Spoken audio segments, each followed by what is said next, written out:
Salam kerahiman. Hari ini 11 Februari. Kita akan baca dari 6:22 dan 7:02. Kita mulai ya. Dalam nama Bapa dan Putra dan Roh Kudus. Amin. 6:22.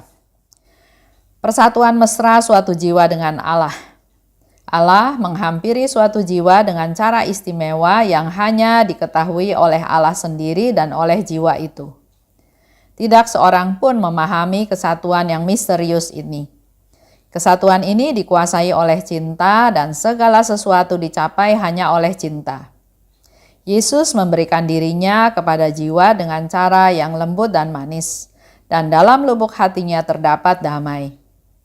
Ia memberikan kepada jiwa banyak rahmat dan membuat jiwa itu mampu membagikan pikiran-pikirannya yang kekal. Dan seringkali Allah menyatakan kepadanya rencana-rencana ilahinya. 7:02, 13 Agustus 1936. Malam ini kehadiran Allah meliputi aku dan dalam sekejap aku menyaksikan kekudusan besar Allah. Oh, betapa keagungan Allah menyelubungi aku. Kemudian aku menyaksikan seluruh lubuk kehampaanku. Ini adalah suatu siksaan yang berat karena penglihatan ini langsung disusul dengan kasih. Jiwaku mengikat diri erat-erat dengan Allah dan kedua kasih saling bertatap muka. Sang Pencipta dan ciptaannya. Satu tetes kecil berusaha membandingkan dirinya dengan samudra raya. Mula-mula tetes kecil itu ingin merengkuh samudra yang tak terbatas itu dalam dirinya. Tetapi pada saat yang sama ia mengetahui bahwa dirinya hanyalah satu tetes kecil. Dan karena itu ia lenyap dan larut sama sekali dalam Allah seperti satu tetes air larut dalam samudra. Mula-mula saat ini merupakan saat siksaan.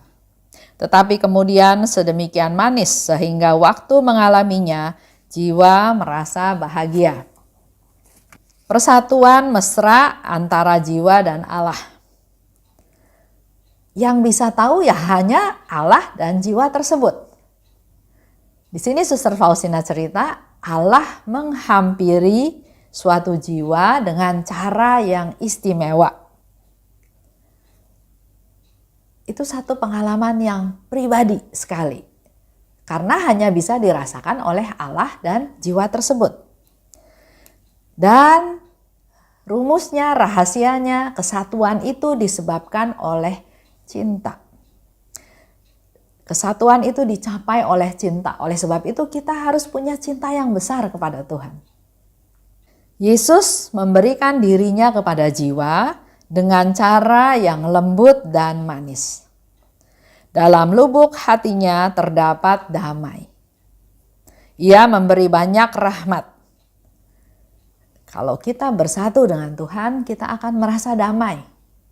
Dia akan memberikan banyak rahmat dan dia bersatu dengan jiwa, dengan lembut, dengan manis. Sehingga jiwa dapat membagikan pikiran-pikirannya yang kekal. Kalau kita sudah bersatu dengan Tuhan, maka kita juga bisa men-sharingkan, bisa menceritakan, bisa mendapat pencerahan tentang pikiran-pikirannya. Dan bahkan Tuhan bisa juga menjelaskan kepada kita tentang rencana-rencana ilahinya. 7:02 itu terjadi pada tanggal 13 Agustus 1936.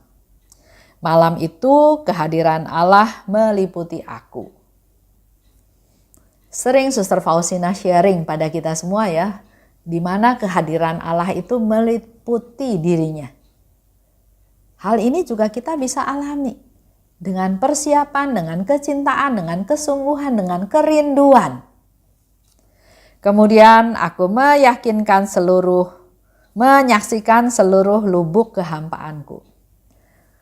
Dia ini siapa? Dia orang tidak berdaya, berdosa, hampa, nggak punya apa-apa, nggak ada yang hebat yang bisa dia persembahkan ya, seolah-olah seperti itu. Juga sakit penyakit. Dia nih papa, dia nih hampa, nggak punya apa-apa. Tapi kok Allah luar biasa. Kasih Allah itu melingkupi dia. Dan menurut dia ini menjadi satu siksaan yang berat. Karena penglihatan ini langsung disusul dengan kasih. dia kalau bahasa manusia barangkali ya, kalau saya berjasa, saya menghasilkan sesuatu, saya memberikan benefit kepada orang itu, saya sukses, dan orang memandang saya dengan kasih, dengan kagum, ya wajar ya dalam tanda kutip. Tapi Suster Faustina di sini katakan, saya ini nggak ada apa-apanya, hampa, berdosa, nggak bisa melakukan apa yang Yesus minta. Karena banyak kelemahannya ya, karena dia sakit sehingga dia nggak bisa melakukan tugas-tugasnya dengan baik. Dia ini nggak ada apa-apanya, tapi kok Tuhan menunjukkan kasih. Dia nggak berjasa apa-apa, tapi kok Tuhan memberikan dia kasih. Itu yang membuat dia mendapat satu siksaan berat. Saya nggak lakukan apa-apa, tapi kok Tuhan kasih saya kasih. Mengasihi saya yang luar biasa. Dia hampa, tapi dia dapat kasih dari Tuhan. Dia nggak lakukan apa-apa, dia nggak punya apa-apa, dia nggak berdaya, tapi Tuhan memberikan hadiah yang luar biasa, yaitu kasihnya. Luar biasa ya kasih Tuhan. Luar biasa kerahiman Tuhan. Ada Sang Pencipta dan ciptaan. Sang Pencipta diumpamakan samudra luas yang tidak terbatas. Sedangkan ciptaan, Suster Faustina membayangkan satu tetes kecil. Satu tetes kecil. Yang dia tadinya ingin merangkul samudra tersebut. Tapi ternyata satu tetes kecil ini justru lebur, lenyap di dalam samudra kerahiman Tuhan. Mula-mula dia merasakan siksaan. Tapi kemudian sedemikian manis sehingga waktu mengalaminya, jiwa merasa bahagia. Pada waktu kita menderita, memang kita rasa itu penderitaan, siksaan, sampai kapan, saya udah gak kuat, saya udah gak mampu lagi. Tapi pada saat kita mengalami kasih Tuhan, Suster Faustina katakan pada waktu kita mengalaminya, jiwa itu merasa bahagia, udah lupa tuh sama yang menderita, sama penderitaan. Kalau saya bandingkan dengan contoh melahirkan. Saya punya anak 3. Pengalaman melahirkan anak yang pertama. Belum ada pengalaman kan? Belum ada pengalaman melahirkan. Jadi secara hitung-hitungan udah mau sampai. Ada rasa was-was, ada rasa takut, ada rasa bagaimana ini, bagaimana itu gitu ya. Ada kekhawatiran seperti itu.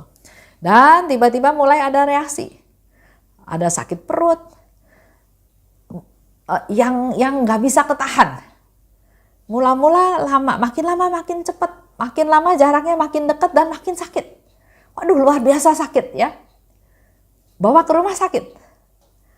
Itu pas 25 pagi, 25 Natal pagi. Padahal dokter udah bilang, jangan lahiran ya menjelang Natal dan Tahun Baru supaya saya bisa istirahat.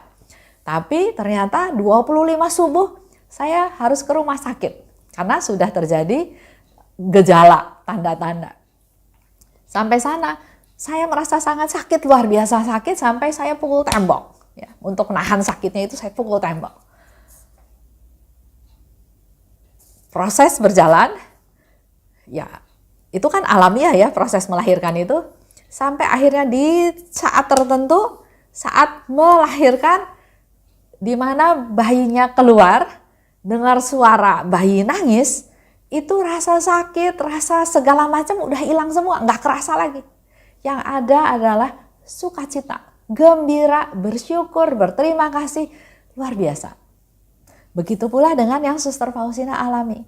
Awalnya dia merasakan itu siksaan, begitu pula dengan kita, merasakan penderitaan. Waduh, sampai kapan ini ya? Tapi begitu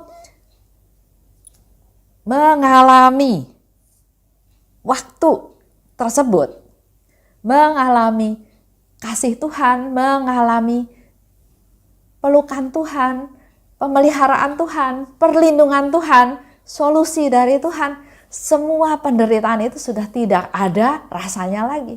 Yang ada adalah rasa yang manis, rasa yang sedemikian manis, dan dikatakan jiwa itu merasa bahagia. Ini menjadi satu jawaban buat kita semua. Selama kita di dunia, kita masih berjuang dengan segala macam yang bisa terjadi. Badai, banjir,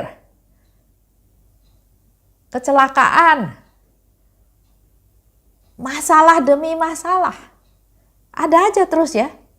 Tapi itu semua serahkan pada Tuhan. Kita nanti akan merasakan manisnya pada saat kita mengalami kasih Tuhan, dan yang ada hanya kebahagiaan. Oleh sebab itu, mari kita fokus tunjukkan kasih kita pada Tuhan. Itulah yang menjadi satu-satunya target jalan tujuan kita, hanya mengasihi Tuhan. Dengan mengasihi Tuhan, otomatis kita akan dimampukan untuk mengasihi sesama, mengampuni sesama, memperhatikan sesama, peduli pada sesama. Akhirnya nggak fokus lagi pada penderitaan, dan itu akan memudahkan kita untuk bersyukur. Dan kalau kita bersyukur, itu juga sebagai satu ungkapan kasih kita pada Tuhan dengan melaksanakan firman Tuhan, bersyukur senantiasa dalam segala hal. Kita tutup ya dengan doa. Dalam nama Bapa dan Putra dan Roh Kudus, amin. Oh luka kerahiman, oh hati Yesus, sembunyikanlah aku di dalam lubuk hatimu. Laksana satu tetes darahmu sendiri. Dan jangan biarkan aku terlepas dari situ selama-lamanya. Kurunglah aku di dalam lubuk hatimu, dan ajarlah aku mencintai Engkau. Tuhan, mampukan aku memahami sepenuhnya siapa dirimu. Bawalah aku masuk ke dalam rengkuhan mesramu, sejauh itu dapat ditanggung oleh kodrat insani. Amin. Dalam nama Bapa dan Putra dan Roh Kudus, amin. Salam kerahiman.